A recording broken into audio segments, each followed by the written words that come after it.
Muy buenas a todos, grumete. Soy Pilar Martínez Maño Gil y hoy vamos a volver a un mundo que se nos había quedado un poquito ahí olvidado. Vamos a acercarnos de nuevo al sector de la salud, pero esta vez vamos a ir a la primera línea de batalla, como he oído a algunos médicos que les gusta decir, ¿no? Vamos a entrar por la puerta de urgencias para charlar con la médica urgencióloga Paula García Notario, que trabaja en el Hospital de Liria en Valencia y también en emergencia en el SAMU de Valencia.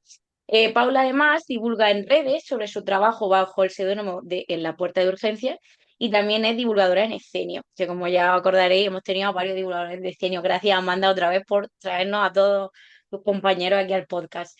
Así que bueno, lo primero de todo, muy buenas Paula, bienvenida a la X Marca Lugar y bueno, ¿cómo estás? Buenas, hola, buenas tardes y nada, muchas gracias por poder estar aquí. Y nada, yo pues me encuentro bastante bien, sobre todo cuando no tienes que trabajar, así se encuentra uno muy bien.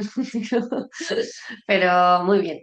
Ya te digo que al final la parte de la medicina y todo esto, bueno, es que en mi caso que trabajo a guardias, pues a lo mejor puedo tener más tiempos de descansos, pero sí que hay compañeros míos que trabajan pues más habitualmente, tienen sus turnos de trabajo y luego las guardias y se hacen horarios un poquito difíciles y extenuantes. Yo me considero bastante afortunada con eso, la verdad.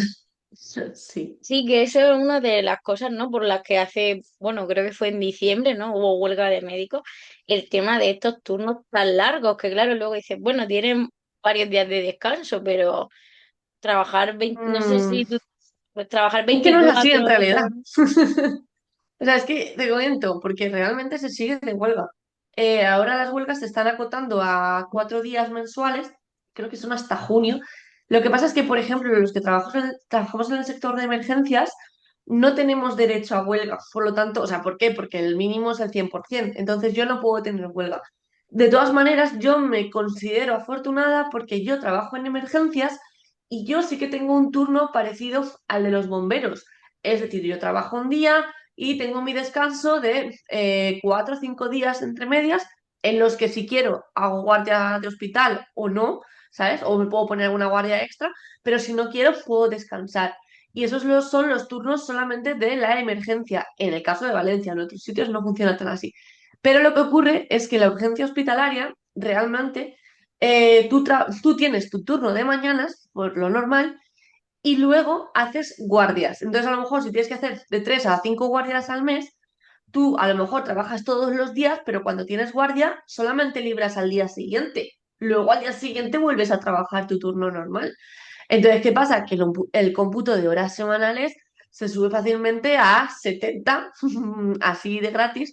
Y el problema, de gratis literalmente, porque son horas extras que no cotizan para la seguridad social, para la jubilación, perdón. Entonces, bueno, me estoy metiendo de lleno en el terreno ahí de la huelga, realmente. Es un poco esto, ¿no? Lo que lleva años reivindicándose, la parte de que no se quieren hacer turnos de 24 horas, porque en mi caso, bueno, pues yo tengo mi descanso adecuado y sí que se puede hacer, pero en otros sitios, como por ejemplo puede ser una urgencia de hospital, hacer turnos de 24 horas es extremadamente cansado y lo comento porque yo también lo hago. Afortunadamente yo como trabajo en emergencias puedo elegir y hacer menos horas y a lo mejor hago guardias de 17 horas y aún así las 17 horas ya se te hacen bastante largas. Entonces las 24 horas son muy extenuantes y eso es lo que se está pidiendo el cambio, de hacer turnos mínimo de 12 horas o algo así, como un turno más parecido a enfermería para poder vivir y sobre todo mejorar la calidad de vida y la salud, porque el problema ya no es, no solo aparte de que nosotros a nivel de nuestros biorritmos y todas estas cosas nos afecta, que también a los pacientes les afecta, porque tomar una decisión a las 4 de la mañana sin parar de trabajar en todo el día, pues obviamente va a caer sobre la salud de la propia persona que está consultando. Así que, fíjate, un buen resumen. Así. No es que se dice pronto, pero yo, o sea, yo a veces he trabajado 12 horas seguidas y no es lo mismo, pero 12 horas ya se hace pesado, 24 horas que no puedo imaginar, yo querría pegarme un tiro. Porque Pero es además lo lo que que tú digo, al dices, final. y hay en urgencia y que al final la gente depende de, o sea, la salud de los pacientes depende de vuestro estado.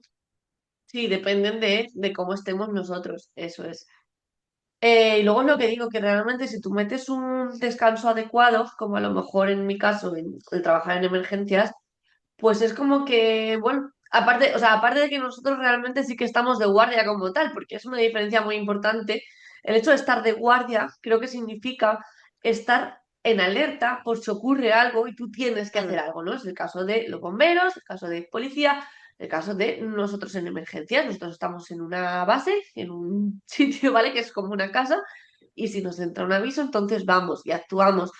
Pero lo que está pasando actualmente en muchas especialidades del hospital, hablo de la que más conozco, que es la urgencia hospitalaria, es que tú no estás haciendo guardia. Realmente lo que estás haciendo son 3 turnos de 8 horas, porque Claro, es tú no consulta. paras en ningún momento. No tienes, claro, no tienes momentos de descanso como tal.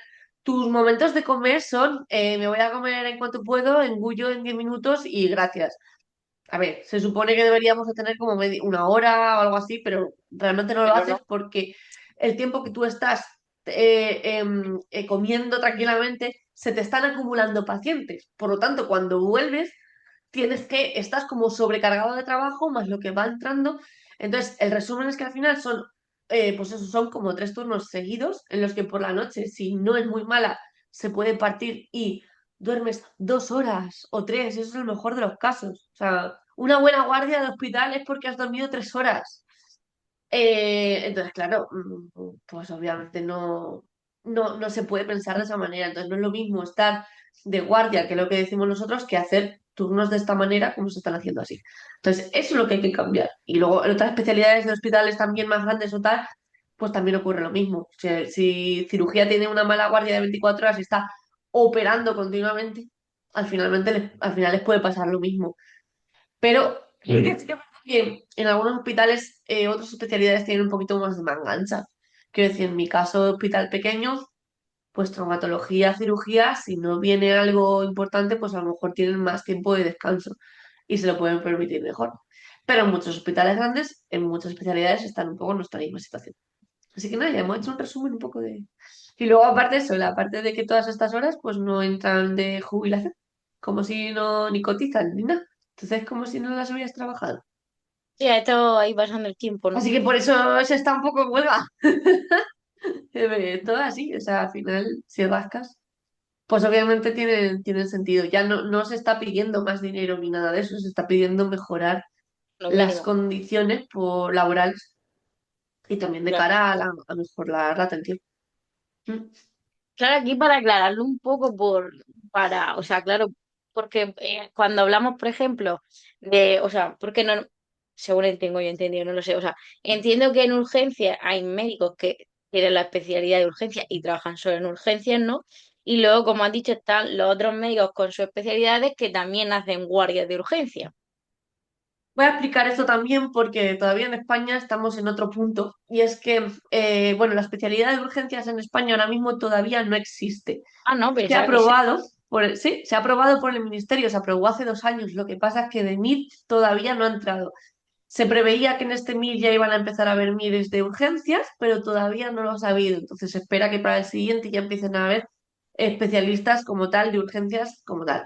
Entonces, hasta ahora, los que nos dedicamos a la urgencia solíamos hacer medicina de familia, ¿vale? Porque es la especialidad más cercana a la parte de las urgencias. Es la más completa en todo esto y la que más enfoca todos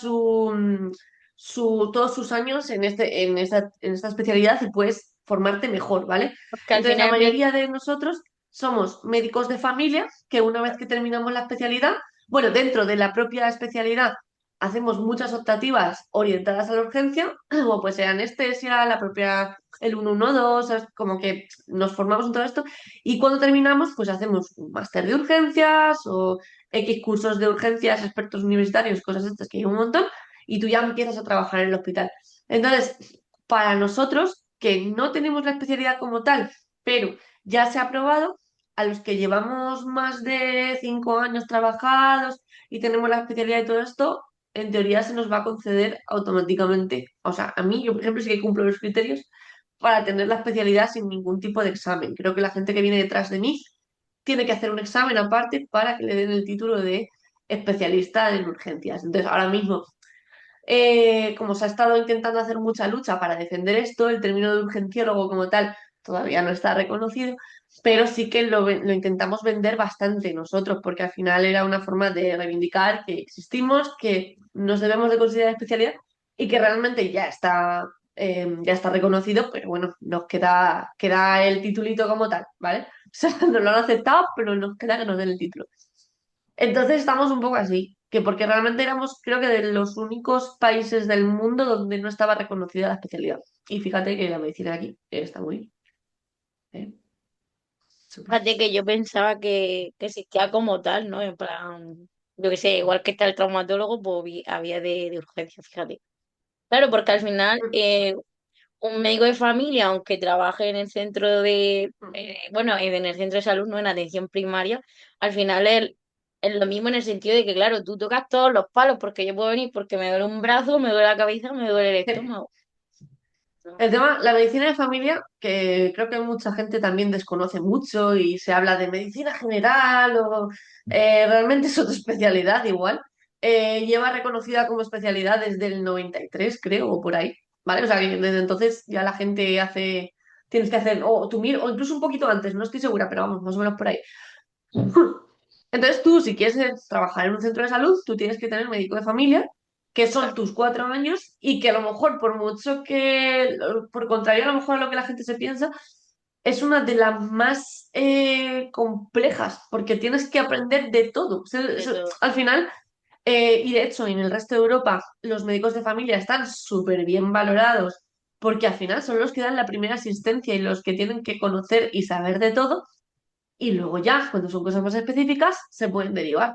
Pero somos los que tenemos que, pues eso, discernir y saber muy bien todos los tratamientos. Entonces, ¿qué pasa? Que es una especialidad que, a mi parecer, se queda corta en años. Tenemos 4 años y yo creo que debería de ser de 5. Igual que medicina interna, por ejemplo, porque al final tenemos que rotar por tantos sitios que nos quedamos muy cortos de necesidad de más prácticas.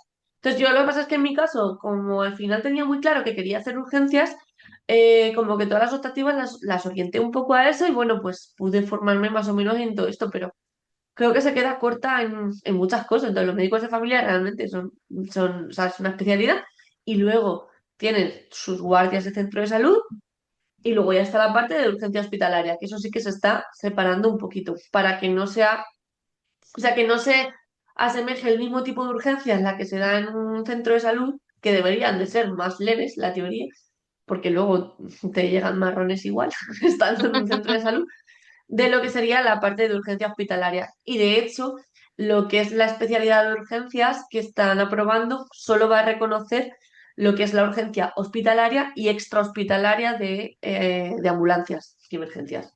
Lo Claro, que es porque la aquí, parte de centro de salud quedará para familia claro, porque solamente. aquí estamos hablando de esos centros de salud que tienen su parte de urgencia para cuando no Claro, está el porque centro los de hay salud muchos, abierto. Sí, aquí, por los hay ejemplo, donde yo muchos, vivo hay, claro. claro, pero eso es distinto. Y entonces, por ejemplo, que lo has mencionado, es exactamente la especialidad de medicina interna. Vale, medicina interna es otra especialidad diferente, lo que pasa es que esta es solamente hospitalaria y se dedican un poco a el estudio del paciente ingresado. Es decir, tú ingresas un paciente y si a mí me viene, yo que estoy en urgencias, si a mí me viene un paciente que tiene una clara pancreatitis, por ejemplo, yo lo puedo ingresar en digestivo si quiero, o sea, a cargo de medicina digestiva. ¿Por qué? Porque yo ya tengo el diagnóstico claro y si esa persona no tiene nada más, pues la puede estudiar lo que son los digestivos como tal. Ahora bien, cuando me viene una persona que tiene una insuficiencia cardíaca, que se le ha complicado con una arritmia de no sé qué, que además tiene una infección de no sé cuántas cosas, cuando ya es un ámbito complejo o no tienes claro el diagnóstico, es decir, te ha venido una persona que se está ahogando, pero tú le has hecho pruebas tal y no tienes muy claro por qué, tú le has aplicado el tratamiento y la ingresas. Entonces, cuando son muchos diagnósticos variados o cuando no tienes muy claro lo que es lo que le está ocurriendo, tú la estabilizas en urgencias y la ingresas. Y en esos casos ingresan a cargo de medicina interna. Es un Mm, poco, pues eso, como que van a tratar al paciente desde todas las patologías que tienen y se tienen que estudiar y van a intentar averiguar cuál es el diagnóstico como tal. Es que un poco para estudiarlo, ¿no? Es lo que sería la el American House Detective. de España. Un poco lo que son las series americanas, ¿no? De averiguar lo que le pasa al paciente y de hacer muchas pruebas. Solamente que la realidad se separa bastante luego de lo que es la ficción, porque o te lo imaginas, ¿no? Como, ah, qué guay. vas a pedir pruebas, tal, pero luego la realidad es que la mayoría son pacientes muy mayores, son los pobres abuelitos que tienen muchas cosas complicadas, o sea, complejas del corazón, de tal, y que realmente no es que no sepas lo que les pasa al principio, más o menos lo tienes enfocado, pero que como son tan complejos y son ya tan mayores y muy Claro. difíciles de tratar, es como que pasan a cargo de medicina interna, pues porque a lo mejor están más formados en eso, pero luego realmente no estás pidiendo pruebas indiscriminadas a todo el mundo para averiguar, o esa parte de la pizarrita de House, tal, no es algo real, ¿no? Sí que de vez en cuando pues te puede llegar algún caso curioso en el que sí que puedas estudiarlo un poco más y tal, pero la realidad no es esa, la realidad es que tienen los pobres pues al día sus 14 15 pacientes de planta que llevan cada uno, más luego la guardia que se quedan a cargo de todo el hospital. Entonces, no, porque medicina interna suele quedarse, bueno, en hospitales grandes no, en hospitales grandes hay más especialistas, pero en hospitales más pequeños, a lo mejor para todo el hospital, quitando la urgencia, solo hay un internista que está ocupándose para todo. Entonces, pues es también bastante compleja y complicada. También quema bastante, es durilla, pero bueno. Supongo que no, era un poco desconocida también, ¿no? Es lo típico que no se sabe muy bien qué hace. Claro, imagino que también estaremos hablando, ¿no? De gente que al no saber a lo mejor exactamente lo que tiene, también tiene una estancia muy larga en el hospital, ¿no? Puede ser. Sí, o sea, son ingresos que se prolongan bastante, Claro, a lo mejor hasta 1 o 2 semanas. O sea, que a lo mejor ya no solo por no saber lo que tienen, sino porque, aunque sepas lo que tienen, tiene muchas es cosas. difícil. Sí, claro, que se queden estables y que se puedan dar de alta con tranquilidad, pues a lo mejor no es tan fácil. Entonces, pues sí, hay gente que se queda mucho tiempo. Y, o sea, en plan, meses sí llegan a ver hasta algunos de meses. Son cosas más puntuales, lo normal pues yo creo que la media está entre una semana, algo así, entre 1 y 2 semanas algunos, en lo más... Y a lo mejor ingresos rápidos de 3 días realmente ya se ven menos. Ya tendrían que ingresar a lo mejor en otra unidad, que es lo que se llama unidad de corta estancia, que a veces también lo lleva medicina interna, pero por ejemplo en mi hospital lo lleva urgencias. Y son ingresos que se prevé altas en 2, 3 días, porque son cosas más fáciles o que están bien o que tal. Entonces, pues sí, interna, pues su semana se lo comen ahí el ingreso. Entonces, pues eso más o menos. Sí, ¿no? Las Y variedades. Paula, yo te quería comentar, Mm. ¿qué consideráis los médicos una urgencia? ¿Qué se considera? Bueno, porque además estoy viendo que urgencia y emergencia no es exactamente lo mismo, ¿no? ¿O No, sí? se supone que, bueno, según si buscamos definiciones un poco como tal, emergencia como tal quiere decir algo que si no se trata de forma inmediata te va a quitar la vida, va a ser algo que te puede morir. Y en el caso de la urgencia, creo que es como algo que sí, que se tiene que recibir una atención inmediata porque en las próximas horas puede provocar una situación de complicación que termine poniendo en peligro tu vida. Creo que es más o menos un poco así. Esto Ah, quiere decir, la mayoría de las urgencias que van a urgencias no son urgencias, porque realmente muchas de las cosas por las que se consultan es raro que en las próximas horas terminen comprometiendo tu vida. Y las emergencias, obviamente, es algo que se trata de forma inmediata, porque si no, vamos, como si te está dando un infarto, ¿vale? Entonces, ¿qué pasa luego? Que a nivel de lo que es una cosa y otra, a nivel laboral, lo que es la emergencia son los que estamos en las ambulancias medicalizadas, porque hay muchos tipos de ambulancias, ¿vale? Pero la parte de ambulancias medicalizadas lo que hacen, o sea, tú atiendes emergencias, es decir, una persona se me cae del tercer piso.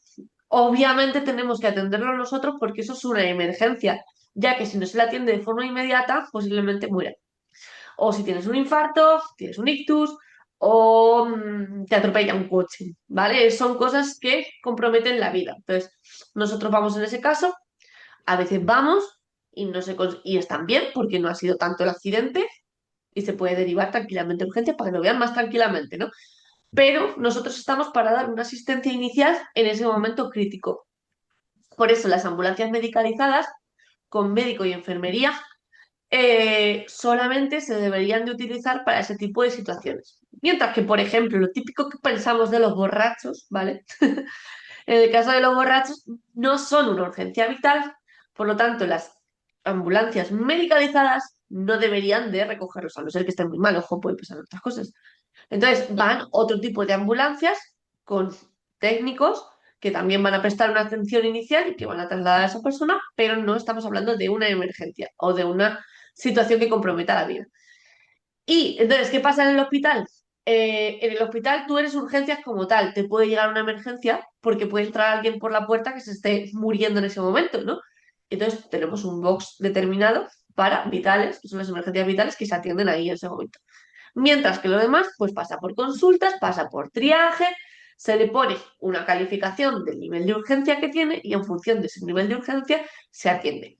Entonces, la mayoría de las cosas que van a urgencia realmente suelen ser cosas de me duele un pie desde hace una semana, porque ocurre, o me he golpeado, o sea, esa es más cuestionable la de hace una semana, porque esas son de las que nos enfadan, ¿no? En plan de esto tienes que ir a tu médico, porque no es una urgencia.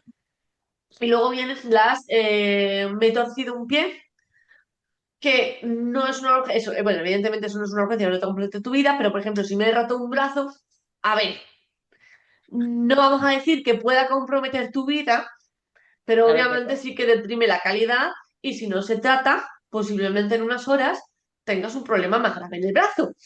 Entonces, eso sí que se considera una urgencia. Entonces, lo que pasa es que hay distintos niveles de urgencia. No son emergencias, pero para eso está el triaje, ¿no? Al final, lo que he comentado, el triaje, tú llegas a un hospital y a ti no te van a atender por orden de llegada. A ti te van a pasar a una consulta, te va a ver enfermería generalmente, aunque en otros países se hace de otra forma, ¿eh?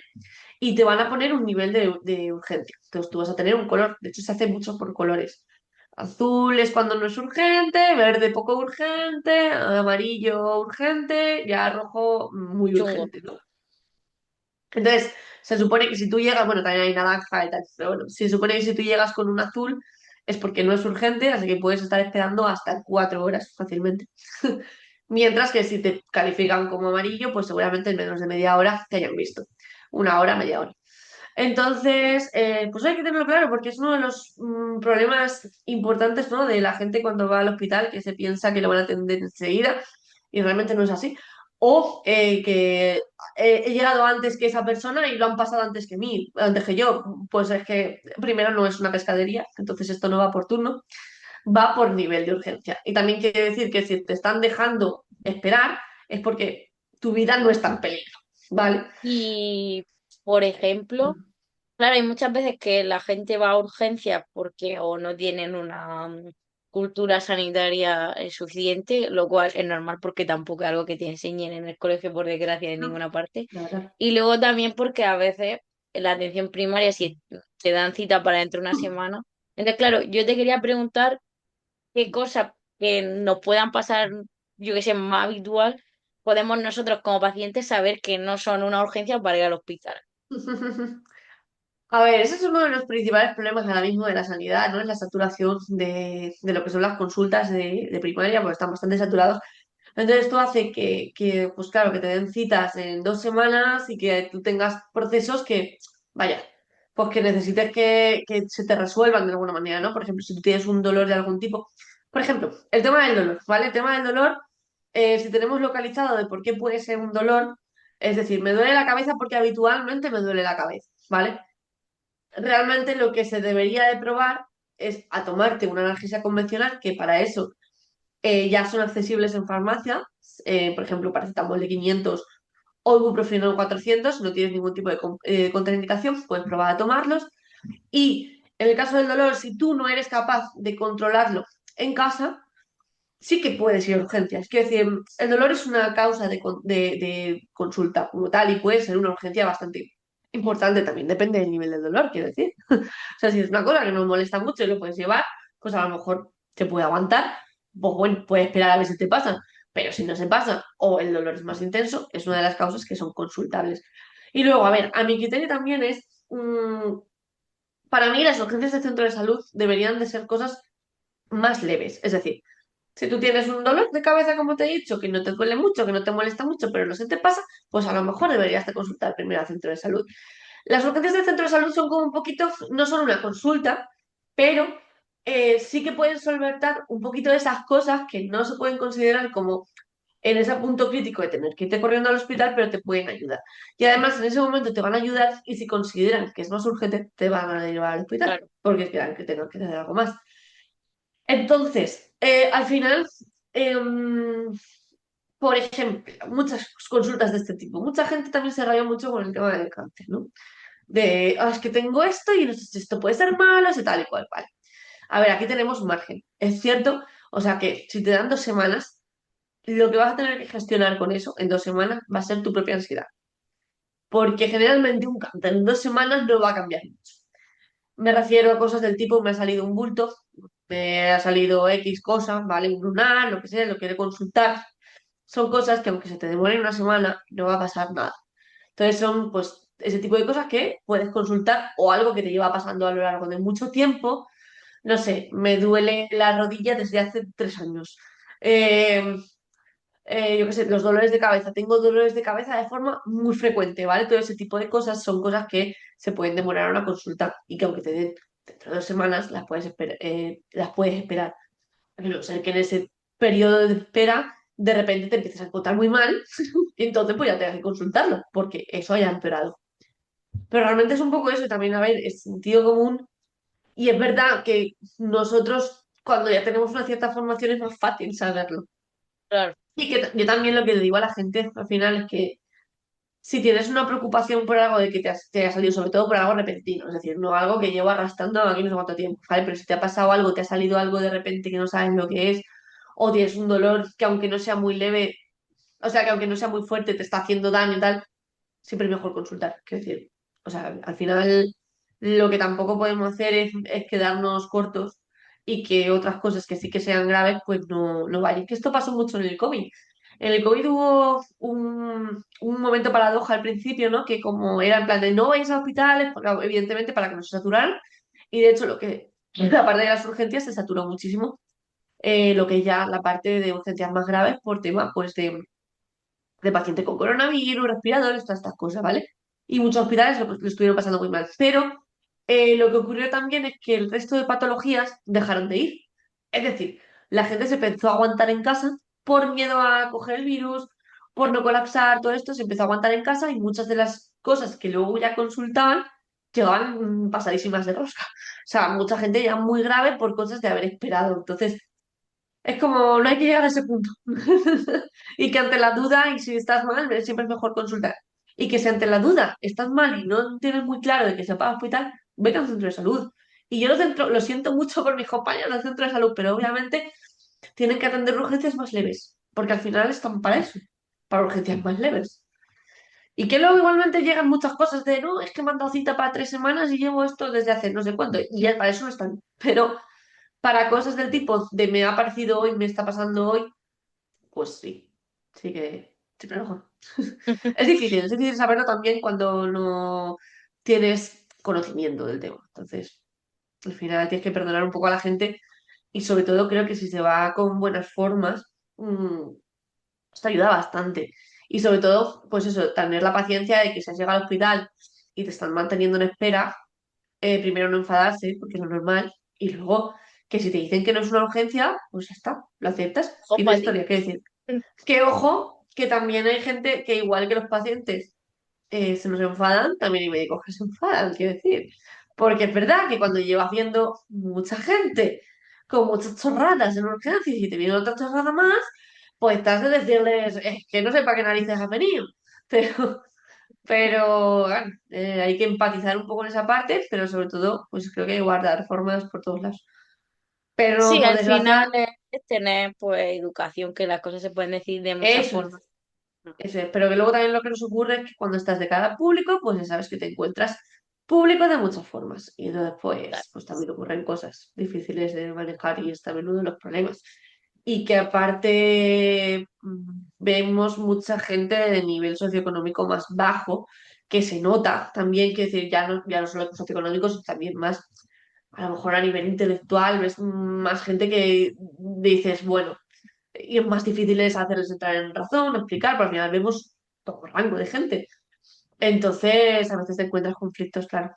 O sea, es difícil. Hay que aprender a gestionarlo y esto termina quemando a la gente, que es una de las razones por las cuales yo me fui del hospital, porque yo antes trabajaba en el hospital solamente, pero terminé muy quemada, sobre todo de ver cosas, de tener que enfrentarme a gente y a veces sentir que tienes que convencerlos con lo que le estás diciendo, porque hay veces que llega gente, sí, hay veces que llega gente que ellos quieren que se le haga una prueba sí o sí, o que, yo qué sé, o que están convencidos con otra cosa, y cuando ven que les estás diciendo otra cosa o que no les vas a hacer lo que ellos quieren, pues te suelen plantar cara y suelen insistir. Y en esos casos, pues tú tienes que intentar hacerte comprender, que es como es que agota muchísimo, ¿no? Es la sensación de, tengo todo el tiempo la sensación de que necesito que me creas. O sea, necesito que el paciente me crea y es como, no debería de ser así. Y todo este tipo de sensaciones y de el hablar con la gente, todo esto, termina agotando mucho y quemando muchísimo, sobre todo porque además, si dijeras que lo haces con tus periodos de descanso, pues bueno, pero es que cuando estás en una urgencia hospitalaria, lo haces tan continuo, o sea, no puedes descansar, que al final terminas hasta aquí. Y ya yo por eso me fui a la parte de emergencias, porque generalmente cuando me llaman a mí es porque la cosa está muy chunga. Y si llego y la cosa no está tan chunga, pues llamo a otra ambulancia y se lo llevan ellos. Y es como, yo aquí no tengo nada que hacer. Entonces, es la parte buena y también más satisfactoria de mi trabajo, creo, porque al final yo me siento bastante útil porque tú dices, es que he llegado a una cosa donde realmente me necesitan. Y además, cuando ves que va saliendo bien el aviso, todas estas cosas, te sientes bien porque estás salvando una vida. Y literalmente estás salvando una vida, no como cuando estás en el hospital y te viene que te duele la pierna de hace 3 semanas. Que, oye, a lo mejor puede ser un trombo. Bueno, vamos a ver. Quiero decir, cuando te viene una chorrada en la que tú no tienes mucho más que hacer ahí, ahí dices que yo aquí no estoy salvando vidas ni estoy haciendo nada, estoy haciendo lo que sería un trabajo de primaria que no se ve por la saturación. Entonces no te sientes tan realizado. Mientras que en nuestro caso, creo que un poco la palabra es esa. Nos sentimos mucho mejor con nosotros mismos, claro. Es que al final tratar con personas es complicado. Es difícil, ya te Yo digo. Yo creo que cualquier trabajo, persona. yo trabajo, bueno, spoiler, bueno, algún grumete lo sabe, lo he dicho alguna vez, yo trabajo en una óptica porque, bueno, yo soy periodista, pero lo peor encuentro trabajo. Y yo trabajo de Bueno, comercial. pues. Y eso es que hay gente entre la gente que no te entiende y luego la gente que no quiere entenderte y luego, como tú dices, los que tienen las ideas fijas de quiero esto, y es Sí. como, pero es que no necesitas gafas, o es que no las necesitas y ves genial. Pues quiero una gafa, Sí. es como, pues bueno, pues tú sabrás. Y en vuestro caso, que además es la salud, que es lo más personal que tenemos todas las personas, pues me lo puedo imaginar y, ¡buah, qué desesperación! Es Porque muy si hay difícil. O gente sea, a bueno, ya, pero bueno. desatadura, mm, Lo relaciono un poco como, pues eso, cualquier cosa en la que estás de cara al público. Pero, mucha pues eso, paciencia. luego, en nuestros casos encima. Algunos pacientes quieren que se les trate un poco como clientes, cuando realmente no son clientes, al menos en la seguridad social. Quiero decir, lo del tema de los impuestos, es como que estos impuestos, es como, o sea, porque como que yo te estoy pagando, hija, vamos a ver, a mí no, me está pagando el Estado y me están pagando para hacer otras cosas, no esto. Entonces, hay como, pues eso, es complicado, porque sí que, es que es el problema, cuando te vas a un hospital privado, la cosa es más difícil todavía, Pero, porque ahí ya porque la después gente sí ahí que, sí te están pagando. claro, ahí ya la gente encima viene ya con ese punto de esto es la privada, lo estoy pagando, me tienes que hacer esto porque quiero. Yo no he trabajado nunca en privada, ¿eh? Porque si ya me quema la urgencia hospitalaria, o sea, lo que es la pública, no me quiero imaginar lo que me puede quemar una privada, por el tema del nivel de exigencia que suele llegar la gente. Y que igualmente están sobrecargados de trabajo, que al final a veces están en urgencias, pero luego tienen que ocuparse de todo el hospital. A mí la privada creo que es una de las últimas cosas que me apetecería hacer, a menos a nivel de urgencias. Quiero decir, a lo mejor otras especialidades y tal, pues ya no lo sé. Pero yo, compañeros que trabajan en la privada de todo eso, dicen que es muchísimo peor. Entonces, todas estas cosas, todo este nivel de quemazón y las condiciones llevan a la huelga que hemos empezado a hablar al principio. Y ese es uno de los motivos. Así que estoy haciendo aquí una buena propaganda al final. No, es importante. Es que al final, Sí, eh, ¿de qué sirve que estéis ahí trabajando si tampoco estáis a gusto? Porque ya, al final, por ¿ves? O mucho sea, que, al final es aunque seáis una. médicos, al final, es decir, aunque seáis sanitarios, que obviamente vuestra prioridad es ayudar a la gente, al final todos somos trabajadores, somos personas y lo mínimo que queremos es trabajar con dignidad. ni más ni Al menos, y a gusto. final, sí, es una pena porque hablan de la vocación, todo esto. Yo sé que me considero que tuviera vocación a nivel de urgencias, pero sí que es verdad que yo cuando entré en familia, medicina de familia, yo entré para dedicarme a la ambulancia. O sea, toda la parte de la hospitalaria. De hecho, como en ese momento no había especialidad de urgencias, yo me informé mucho si merecía la pena hacer medicina de familia o no tenía muy claro. Dije, aunque sí que tenía que hacer el MIR, que ahora mismo era lo más importante en España, y que teniendo medicina de familia me iba a poder formar perfectamente en lo que es la parte de urgencias. Y entonces yo entré en medicina de familia con esa vocación, ¿no?, de urgencias. Terminé primero en la parte de urgencias hospitalarias porque al final el irte en una ambulancia mm, impone mucho, ¿no? Da mucho respeto, pero cuando tú estás en un hospital, estás rodeado de tus compañeros, tienes mucha más gente a la que consultar Ujú. y en la que apoyarte, y si necesitas cosas vas a tener gente en la que ayudarte. Mientras que cuando estás en una ambulancia, como médico, como tal, eres tú solo y la responsabilidad recae directamente en lo que es el médico. Entonces, pues al principio, cuando yo terminé la especialidad, sentía que necesitaba formarme un poquito mejor en toda la parte de emergencias antes de irme ahí. Y entonces me metí en un hospital, por eso estuve 3 años en el hospital, en el de Liria en concreto, con el que sigo haciendo guardia. Y luego, además, pues hice como muchos cursos y muchas cosas para poder sentirme segura.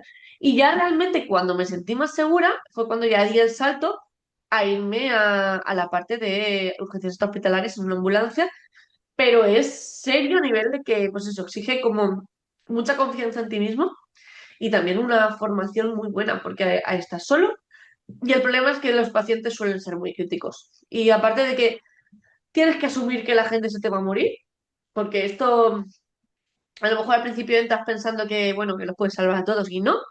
La gran mayoría, los que se tienen que morir se mueren y es algo difícil de gestionar al principio. Porque, sobre todo los primeros pacientes que se te mueren, ¿no? Porque lo primero que te cuestionas, si es una persona medianamente sensata, porque, ojo, hay muchos egos en la vida y mucha gente con un ego muy alto y no necesita esas cosas, ¿no? Pero creo que es importante para dedicarte a la parte de emergencias, ser consciente de que todos podemos fallar y de que podemos entrar sin tener los conocimientos, o sea, con la sensación de no tener los conocimientos suficientes, porque es lo normal que nos pasa, por mucho que nos hayamos formado, siempre vas a tener esa sensación de Claro. necesito aprender más y que realmente esa sensación o esa parte se va a suplir cuando ya empiezas a tener experiencia. Entonces, cuando tú entras en eso y se te muere el primer paciente, aunque se tuviera que morir, por lo mismo estaba muy grave, como mi caso, que me ocurrió en mi segunda guardia de ambulancia, te cuestionas muchas cosas. Te cuestionas si lo has hecho bien y te cuestionas si vales realmente. Yo es verdad que ya venía muy curtida y el hospital me lo había preparado bastante para este golpe, pero fue, o sea, sí que al final el primero yo creo que te lo llevas siempre a casa y te lo vas a cuestionar. Luego ya empiezas a aprender que la gente se muere, por desgracia. Y que tú, que estás en primera fila de ambulancia como tal, para los pacientes más críticos, te vas a comer esos que se tienen que morir. Porque muchos, porque los que se mueren no llegan al hospital. Eso es diferente, claro. Los que se mueren nos los comemos nosotros. Entonces en el hospital se te suelen morir menos. Pacientes críticos se ven menos. Porque la mayoría llega primero a una ambulancia que ya lo atiende y lo estabiliza. Y entonces, si llega vivo al hospital, ya está medianamente solucionado. O debería, porque también hay de todo en las ambulancias y en todos lados. También hay gente que lo carga y lo lleva y lo deja como esté. No es la idea. La idea es que nosotros lo estabilicemos. Entonces, en los hospitales, pues los pacientes más críticos que te llegan generalmente son porque van muy mal en la ambulancia, porque o no se han tratado bien o porque es que están muy, muy mal y ya allí se continúa, o porque han ido por su propio pie, que también llegan muchos al hospital. Y eso es una base, me parece una parte súper importante que yo te quería preguntar, de hecho, ¿no? Ujú. ¿Cómo aprendiste tú a gestionar el hecho de que, a ver, todos lo sabemos, ¿no? Porque en la vida así, ¿no? La gente se muere. Pero claro, no es lo mismo saber la teoría que, como tú dices, llegar en tu segunda guardia y que se te muera una persona y luego otra y No es cómo a fácil. nivel psicológico, cómo mm, gestionas tú todo eso. Me parece muy interesante.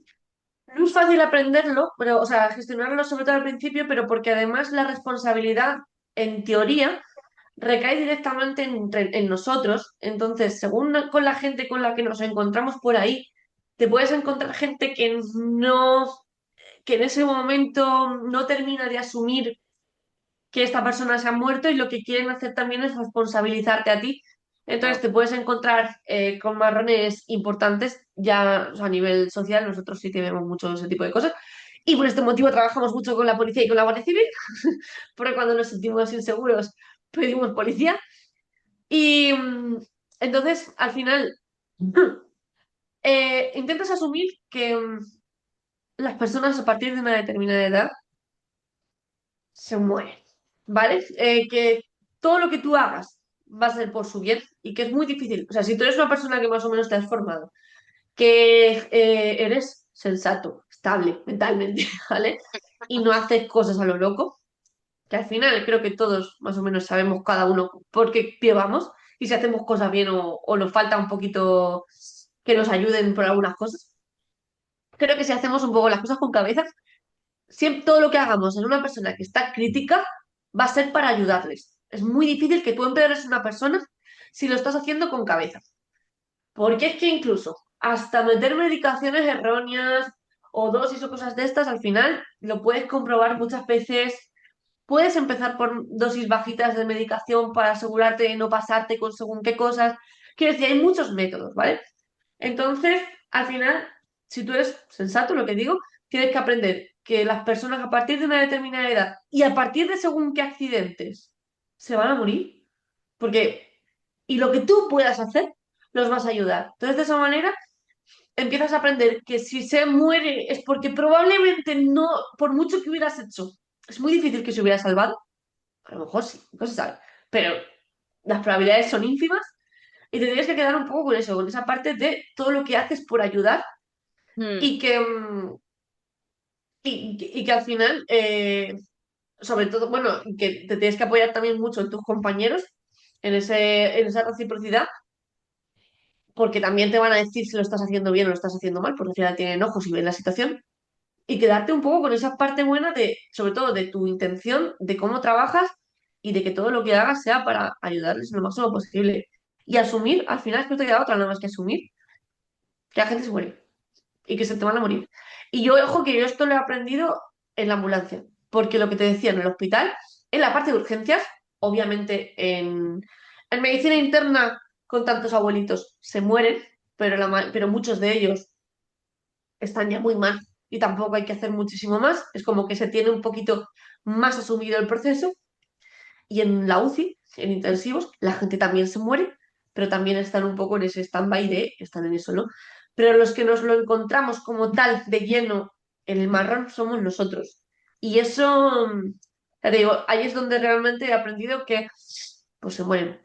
También te digo, por ejemplo, no se me ha muerto nunca un niño.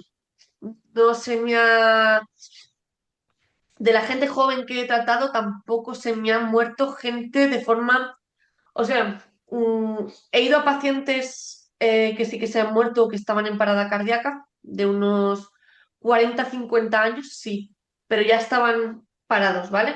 Menos de 40 años, podría decir que de momento no se me ha muerto nadie, porque los pacientes a los que he ido han estado muy graves, algunos de ellos, pero bueno, pues intubados y con sus cosas los he dejado en el hospital. Algunos después han muerto, otros con sus secuelas, pero afortunadamente a mí no.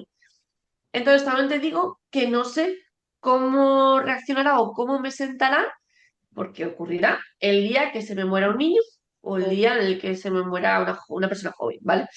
De momento no ha pasado. Sí que digo eso, que he atendido gente joven muy crítica, muy, muy, muy grave, Por pero no se me ha accidente, muerto. imagino, y cosas así, ¿no? Sí, sí. Caídas precipitados de pisos y accidentes de tráfico y luego alguna cosa ya por enfermedades que también tuvieron.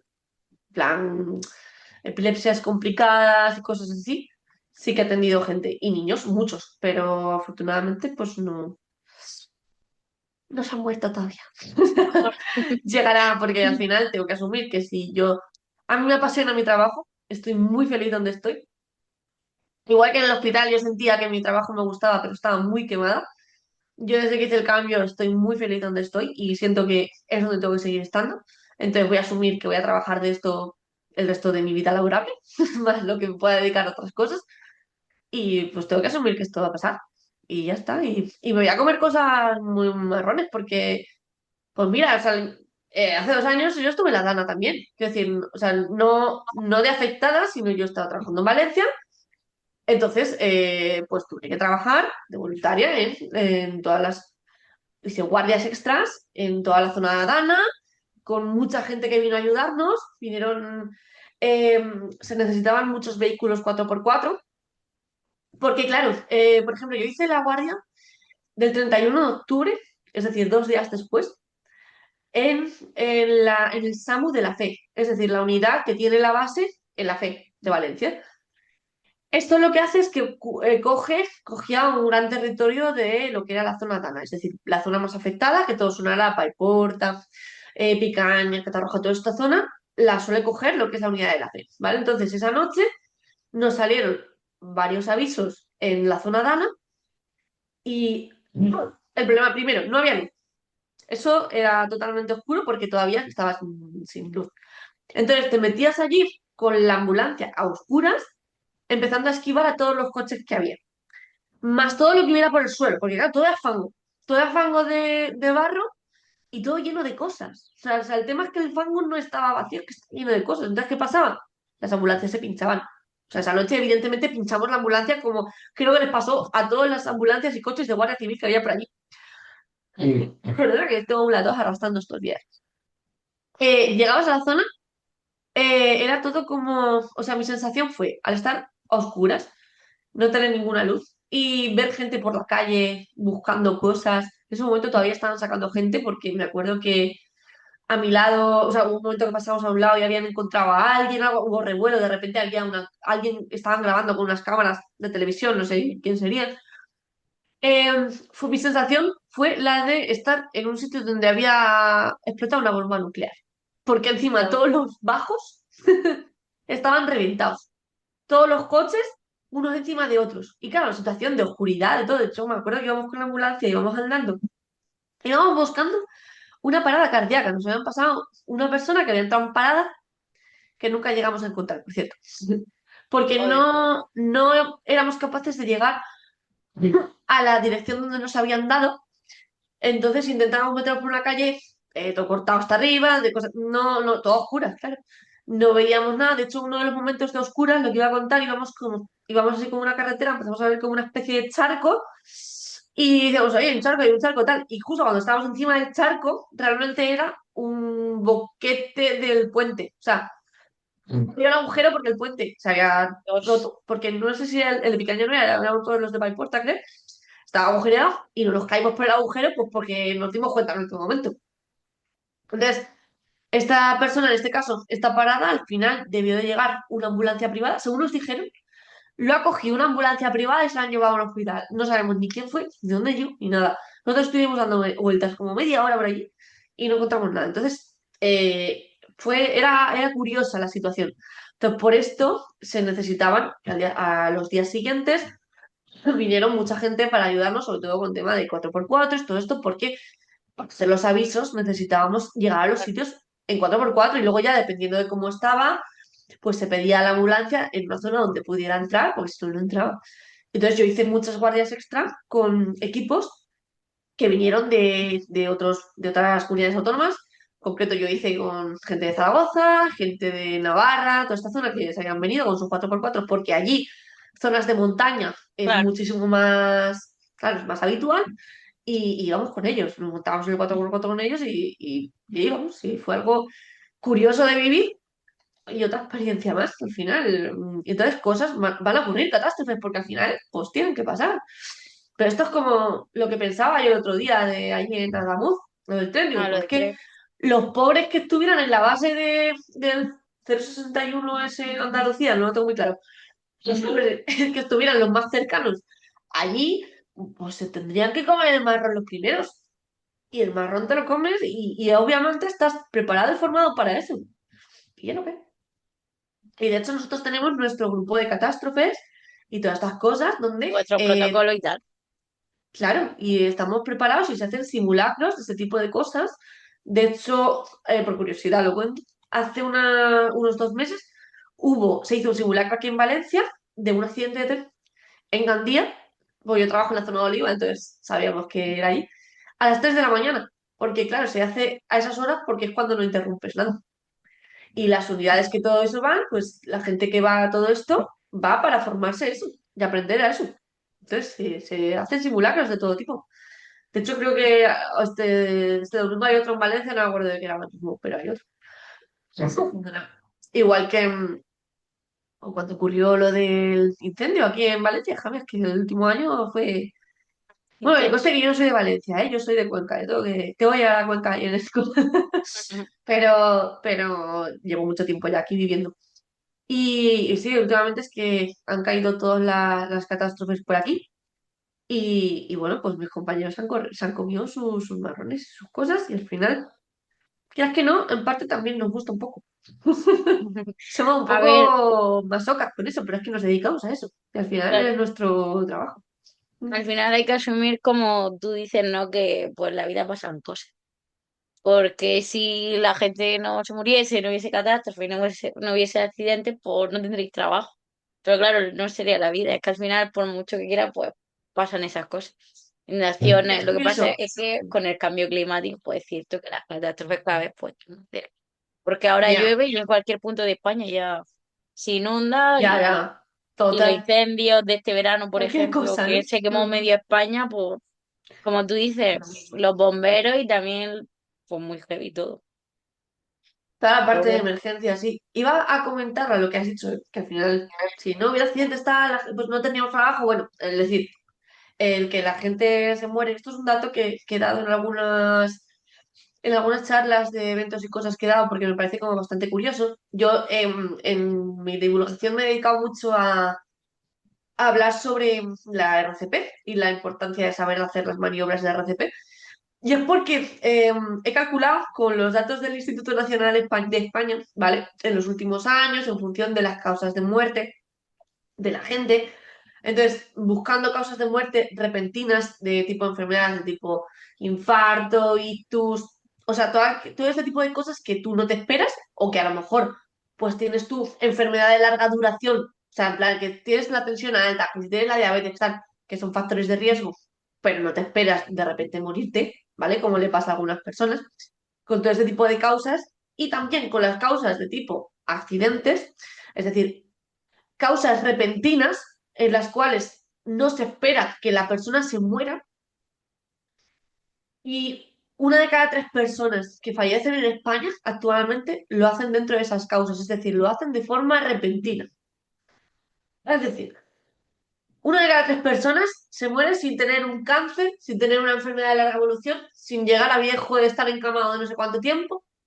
Entonces es bastante importante, destacable el papel de decir, bueno, ahí entra en juego nuestro papel, porque al final a todo ese tipo de causas son a los que nosotros vamos atendemos, que la mayoría de esos episodios o detonantes ocurren en la calle o en el domicilio, por eso somos nosotros, y de ahí también la importancia de que todos sepamos saber un poquito básico a lo que son maniobras un poco de resucitación porque es súper fundamental. Nosotros podemos llegar y atender a la persona muy bien, pero nosotros no nos podemos teletransportar. Claro.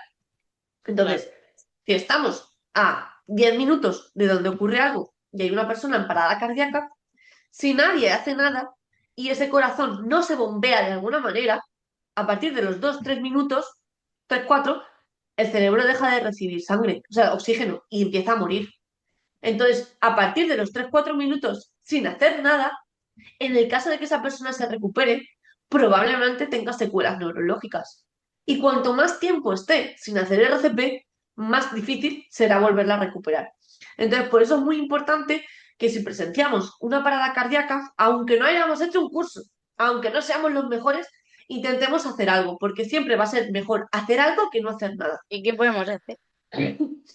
Porque, o sea, lo que decía, mucha gente tiene miedo a hacer algo porque piensan que les va a hacer más daño. Estamos hablando de una persona que está en parada cardíaca, está ya un pie en el otro lado. Entonces, lo que tenemos que hacer ahí es mover el corazón de alguna manera. Ya nos olvidamos de bocas, ¿vale? Eso se hace solamente si tienes formación. Sí, no, lo importante es apretar el pecho, comprimir el pecho. Si tú comprimes el pecho, vas a conseguir que el corazón bombee algo de sangre y se mantenga todo lo que pueda para que cuando ya lleguemos nosotros como servicios de emergencias podamos seguir con esa reanimación. Porque si lo dejas ahí y no haces nada, por mucho que lleguemos, probablemente no podamos hacer nada, o lo hagamos pero no salga, o si sale, salga en malas condiciones. Entonces, no vas a empeorar la situación. Que le rompes una costilla al hacerle RCP, obvio, es lo lógico, es lo que suele pasar, de hecho.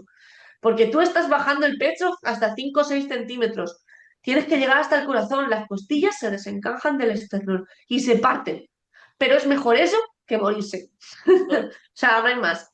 Entonces, creo que todos tenemos que intentar hacer algo y hacer una buena RCP con brazos estirados. Nos buscamos vídeos, que para eso tengo yo vídeos de estas cosas. Lo miramos donde queramos, pero al final son la forma, o sea, es la forma de que nosotros podamos mantener un poco a esa persona, ayudarle y de facilitarnos nuestro trabajo. Y por eso también es súper importante lo que es la parte de la divulgación en mi ámbito, porque es que es un poco, se necesita la ayuda de todo el mundo, si no, Estaría bien que lo enseñaran en el no lo colegio. hacemos. Mm. Claro, Una efectivamente, asignatura, de un ahí la taller. clave ya se empieza a hacer en muchos colegios. De hecho, yo, como favor de alguna amiga mía, profesora tal, he ido a algún Qué colegio guay. a hacer talleres de forma gratis, porque claro, los colegios públicos no tienen dinero para estas cosas, pero es que estos talleres deberían de estar subvencionados por, por el gobierno o por fondos públicos, obviamente, como formación para los niños desde niños, porque es que hasta los niños también pueden hacer cosas. Entonces, sí, muy importante esto. Es verdad que se está concienciando y cada vez hay como más idea de todo esto, pero aún nos queda bastante. Y por Ujú. ejemplo, cuando a alguien le da un ictus, ahí la persona, bueno, aparte de llamar a la ambulancia o llevarle, pues, tú puedes hacer algo como persona que está con esa persona. El tema del ictus, eh, a ver si es un ictus isquémico, es decir, que es un trombo, un coágulo que se ha quedado en la cabeza. eh, digo, que va a estar un poquito más estable la persona. Va a tener su clínica neurológica, es decir, va a estar, a lo mejor no puede hablar, a lo mejor no, pero generalmente suelen estar conscientes. Sí. Entonces, en esos casos, lo mejor es acompañar a la persona y esperar a que vengan para que los atiendan. El problema de los ictus, los que ya son hemorrágicos, esto quiere decir, los típicos derrames cerebrales, ¿vale? O sea, el ictus puede ser de dos maneras. El isquémico, del que hemos hablado, un coágulo, o puede ser un sangrado. Puede ser que se reviente una arteria del cerebro y empieza a sangrar de forma espontánea y eso es un ictus hemorrágico. El problema de los hemorrágicos es que son más inestables porque la sangre aumenta.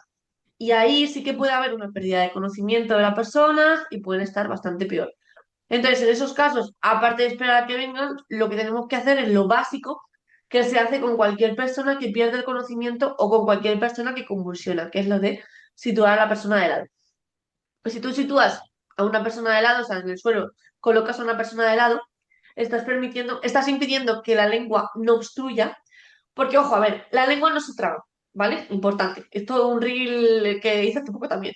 La lengua no se traga, entonces no es necesario que metamos la mano en la boca ni nada de eso. No hay que meter nunca la mano en la boca a nadie, ¿vale? Si tú pones a la persona de lado, la lengua se queda hacia adelante y ya no va a obstruir la vía respiratoria. Si está de boca arriba, puede obstruir un poco, pero bueno, se gira, se soluciona el tema. Entonces, de esta manera vas a asegurar que la persona pueda respirar y que en el caso de que vomite, porque puede ocurrir que vomiten de forma inconsciente, porque ocurre, al estar de lado, pueda tirar el vómito de lado y no boca arriba, porque se lo puede aspirar. Y ese es uno de los problemas principales. Y ya, a coalición de lo que he dicho, voy a hablar de las convulsiones, porque en el momento de las convulsiones también es un momento en el que una persona se queda inconsciente y ahí sí que es necesario poner a la persona de lado también, por lo que hemos dicho. Y hay mucha gente se empeña en meter los dedos en la boca para evitar que se muerda la lengua o que se la trague. Y el problema de todo esto es que las convulsiones son muy fuertes, provocan una rigidez muy importante de lo que es la zona del masetero y si te pilla un dedo por el medio, por lo mismo te quedas sin dedo. Porque la fuerza que tienen esos músculos, bueno, son los más potentes del cuerpo. Entonces, te puedes quedar sin dedo fácilmente. Así que, a partir de ahora, que se muerda la lengua, que se la muerda. Quiero decir, no hay que meterle nada en la boca ni nada. Se pone la persona de lado y esperamos a que venga. O que se le pase, tal. Pero no podemos hacer mucho más nosotros sin saber más. Pero bueno, no está mal, ¿sabes?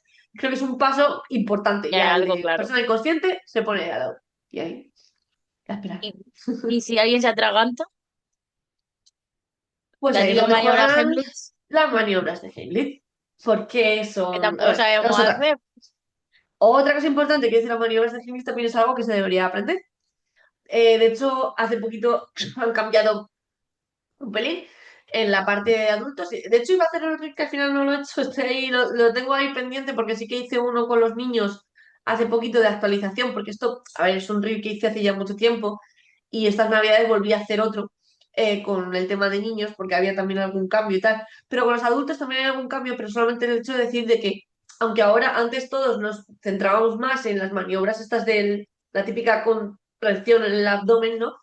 Lo que es el Heimlich como tal, ahora se le está dando un poquito más de importancia a lo que son los golpes en la espalda. O sea, con golpes de entre las escápulas, con la persona un poquito inclinada hacia adelante, o sea, no las típicas palmaditas de así, ¿vale? No, sino persona inclinada hacia adelante y con el talón de la mano, golpes fuertes entre las escápulas, porque al parecer también ayuda a que esto lo tire. Y ahora lo que se hace son los 5 golpes en la espalda y la maniobra, las 5 compresiones abdominales, y ir alternando un poco una u otra. Pero al final, pues eso se deberían de aprender. Obviamente, siempre si estamos en presencia de una persona que se está atragantando, aunque no tengamos, no nos hayan enseñado, pues intentamos hacer algo, porque si no, no le vale a esa persona. Igual que luego las maniobras del auto Heimlich, que al final es cuando si estás tú solo, Yo tú solo. tírate contra una silla o contra un sofá. Aunque yo también en estos casos también lo que digo es intentar, si estás solo, si por ejemplo estás en tu casa, salir al rellano, intentar que los vecinos o alguien te vea, porque probablemente en algún momento pierdas el conocimiento. Entonces, si te pueden ayudar, pues te van a ayudar. O si estás solo y no encuentras opción de dónde socorrerte, pues a lo mejor llamar al 112, marcar al 112 y dejarlo abierto porque se puede geolocalizar y si se oye algo claro y se queda la llamada abierta, pues posiblemente manden a alguien para intentar. Y abrir la puerta, claro. Porque si dejas la puerta cerrada de casa, pues a lo mejor no van a poder entrar con tiempo. Vamos. Entonces, pues eso son un poco cosas lo que se puede hacer. Y masticar muy bien y no hablar mientras se come. Comer Porque al final despacio. la mayoría de los atragantamientos ocurren en entornos sociales, porque el problema, la gente está hablando. Tú estás comiendo y estás hablando, o te ríes, y haces, es cuando se va para adentro. Si estás solo en casa, a no ser que es que se te quede la comida ahí atragantada en medio, que a la gente le pasa, eso puede ser otra cosa, ahí ya te lo intentas coger lo que puedas. Eh, la mayoría de los atragantamientos de fuera son por eso, de estar hablando, riendo y a la vez comiendo, y se va a la vía respiratoria. Y en los niños, por ejemplo, que es que estas navidades tuve un niño que nos dio un miedo, era un crío de 2 o 3 años, Buah. que le dieron, creo que no llevaba 3, con un cacahuete, y el cacahuete se le fue a la vía respiratoria. Y afortunadamente cuando llegamos ya la había tirado, porque el padre se lo llevó al centro, o sea, bueno, lo empezó, no sé cómo lo hizo. El caso es que decía que ya se estaba durmiendo el niño, claro, que se estaba, o sea, que se estaba quedando inconsciente, entiendo. Y lo bajó al centro de salud en ese momento y cuando le dieron algo, se ve que lo tiró o se lo tragó, porque no lo llegó a tirar, pero lo tragó. Y ahí lo que les dijimos lo de la importancia de que cuando llegamos ya estaba resuelto, pero por eso yo iba a cagar ya. Y por lo importante también de que los niños menores de 3 años, pues nada de frutos secos en principio. Y que, o machacaditos, ¿sabes? Porque son muy peligrosos y los cacahuetes, de hecho, son bastante, se encajan ahí en la vía respiratoria y ya ni para adelante ni para atrás. Porque una de las cosas curiosas nuestras es que si nosotros nos encontramos un atragantamiento y yo ya está inconsciente, intento coger con las pinzas que tenemos lo que haya, en principio lo voy a intentar sacar, pero si no lo puedo sacar, yo lo voy a meter para adentro.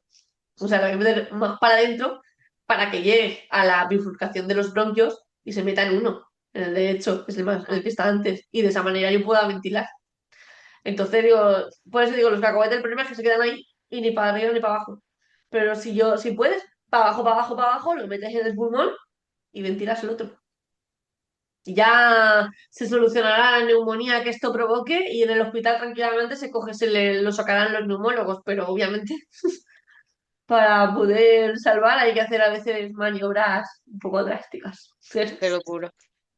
Y una duda que tenía yo antes de ir acabando, hemos hablado, por ejemplo, ¿no? Del el ictus, la parada cardíaca, pero hay mucho, yo creo que también hay mucha duda con el tema, por ejemplo, de un accidente de tráfico. O sea, si tú vas en el coche y tienes un accidente, o yo que sé, te encuentra alguien que ha tenido un accidente, porque siempre he oído como que lo mejor es no tocarlo, porque a lo mejor, ¿no? Como taparlo o tal, pero no sé. Ya.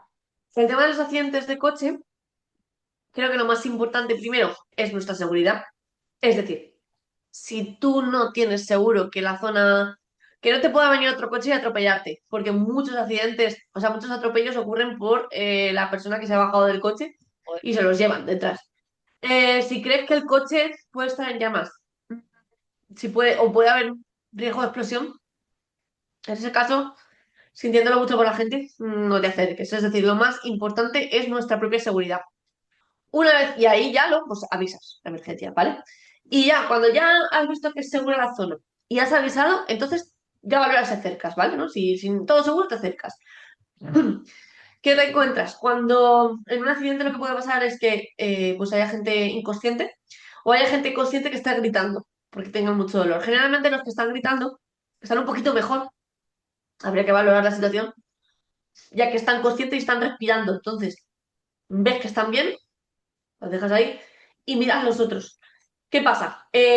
Nosotros, o sea, la gente en general, no sanitarios, no gente de emergencias, se supone que debería de dejar a la gente que no se puede mover en su sitio, porque si tú movilizas a alguien, corres riesgo de provocarle una lesión. A esas personas hay que sacarlas con determinadas maniobras, con una serie de formación para que esas lesiones no se agraven.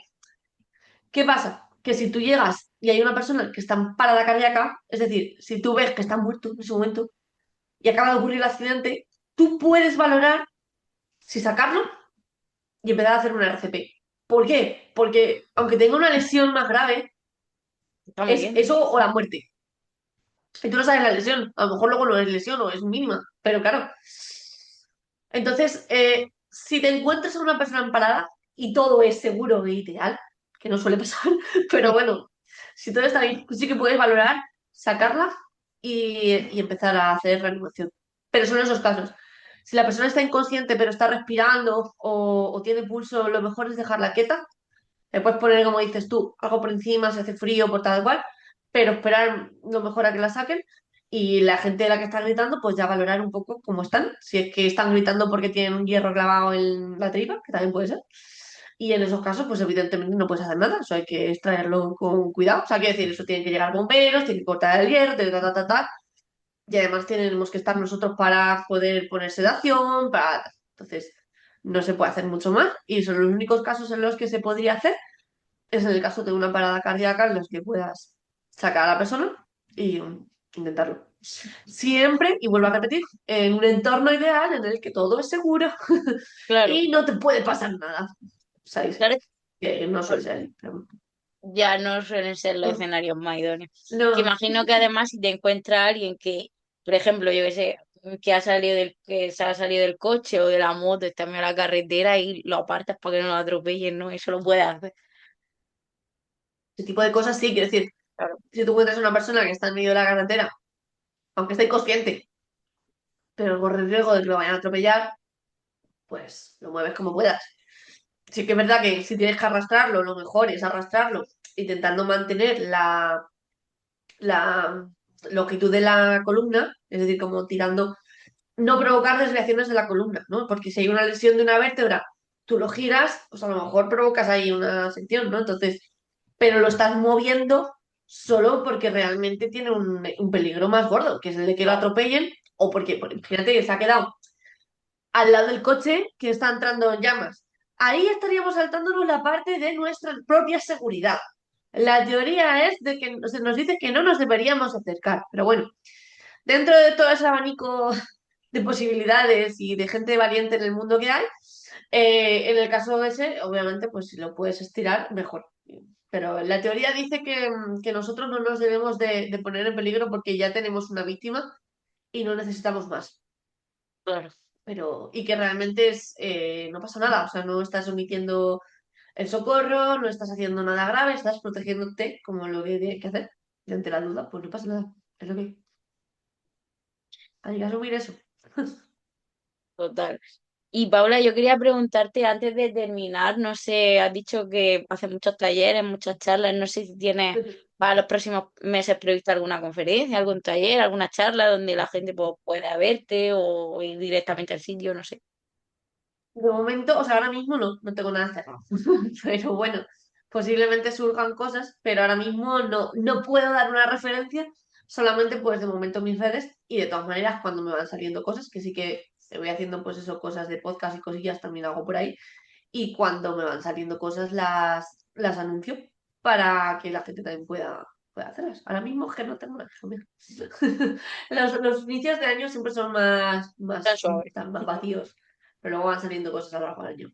Y que tampoco me dedico como tal a la divulgación, al final es un plus, y entonces tampoco estoy yo aquí buscando cosas como si no tuviera otra cosa, yo me dedico a lo que me dedico. Y esto es un plus aparte que también me gusta mucho, pero que cuando puedo hacerlo lo hago y si no, no. Ya está, mi vida ya la tengo organizada. Así que eso. Total. Pues Paula García Notario, muchísimas gracias. No sé si quieres añadir algo más antes de terminar, alguna cosa que creas que hace falta remarcar o no hemos dicho para que los pacientes lo sepamos.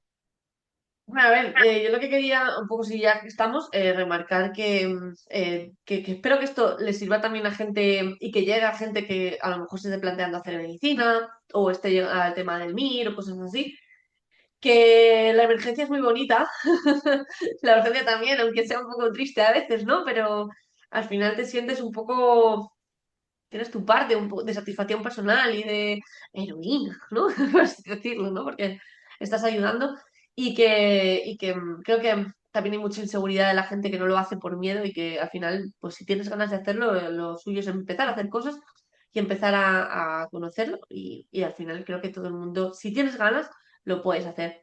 Y que igual que importante el aprender todas estas cositas básicas de primeros auxilios para todos, porque en cualquier momento nos podemos ver en una situación.